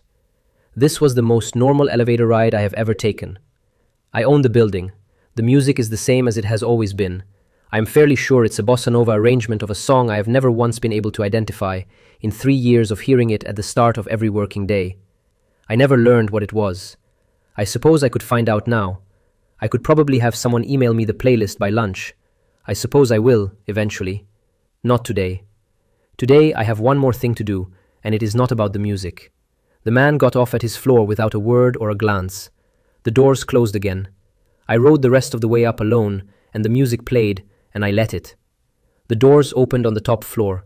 Security was already in the hall. 2 of them, standing outside the corridor to Eleanor's office, quiet and professional. I hadn't sent them. HR had, once the filing cleared and legal confirmed what it meant. That's how it works when the paperwork is airtight. You don't have to arrange the consequences. They arrange themselves and simply wait for you to arrive. They didn't stop me. One of them gave me a small nod. I walked past them, down the corridor, the same corridor where 40 people were now at their desks, pretending to work and watching everything, the way 40 people had watched everything on Monday. The room was the room. It had always been the room. The only thing that had changed was whose name was on it. I thought, walking it, about how strange symmetry is when you actually reach it. I hadn't designed this to rhyme with Monday. That was the joke Eleanor never understood about her own stage. She thought the audience was hers because she performed on it. She never considered that a room belongs to whoever tells it the truth, and truth can change hands in a week. I hadn't stood in the garage on Monday night planning that I'd walk this exact corridor on Friday and it would be the same 40 people. But the room had always been the room. That was the thing Eleanor never understood about her own stage. She thought the audience was hers because she was the one performing. She never considered that an audience belongs to whoever is telling the truth in front of it, and that the truth can change hands in a single week.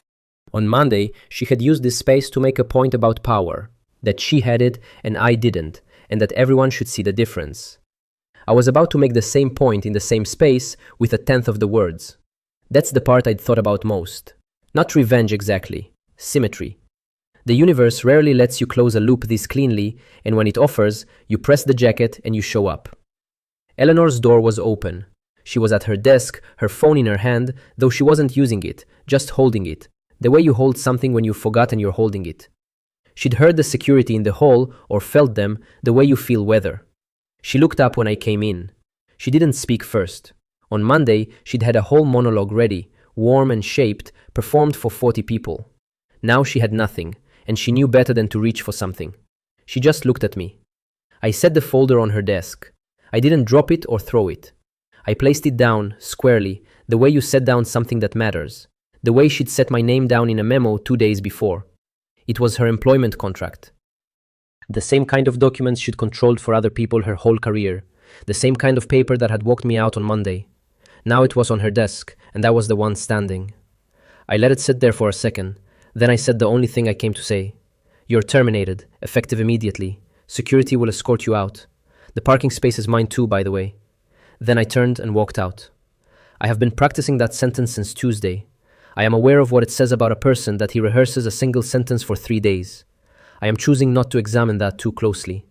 The jacket was pressed. The shoes were shined. The sentence was delivered. I did not wait to watch her face do whatever it was going to do, because I wasn't there to collect her reaction. I already had everything I came for, and it wasn't on her face. Behind me, I knew without looking, she was looking at the contract and then at her hands, and finding that there was nowhere to put the anger that didn't make it worse. There's no move from that chair. Every direction she could turn had her own signature on it. The memo was in the filing. The compliance record was permanent. The 40 witnesses were the ones she'd chosen herself on Monday when she decided the firing needed an audience. She'd built every wall of the room she was now sitting in. I just held the door.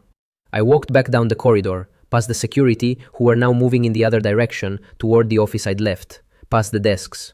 Somewhere in that room was Julian, who would keep his job, who would sit 2 desks from an empty chair and work, from now on, for the man he wouldn't look up for on Monday. That was his consequence, and it was a quiet one, and it would last a long time. In a few weeks, he'd reorient his monitor so he didn't face that chair. He wouldn't quite know why. I would. Somewhere on another floor was Sophia at her desk, who would not come to find me, who did not need to, whose name was in the compliance record as the officer who kept the account straight when no one asked her to. That was her reward, and it was the only one she wanted, the cleanest transaction I was ever part of. And somewhere ahead of me was the rest of it. My name on the work, finally, in the record that mattered. I thought about her flat voice in the coffee shop, asking the one question that mattered to her and leaving before I could thank her. People like Sophia do not fix the record for gratitude. They fix it because a wrong record offends them.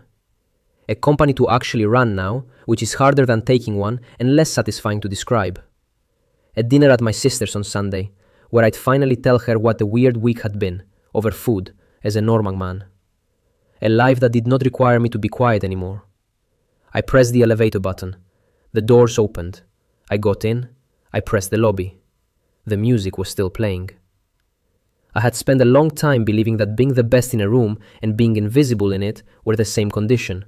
2 names for one fact of my life. I was walking out of a building that taught me that, and I did not plan to learn it again. The same bossa nova, soft, anonymous, following me down the way it had followed me up, the way it had played every morning for 3 years, while I rode up to a job where my best work wore someone else's name.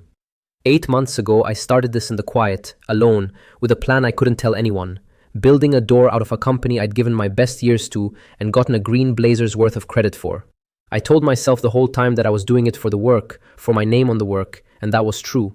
But riding down in that elevator, the plan finally spent, I understood the other half of it.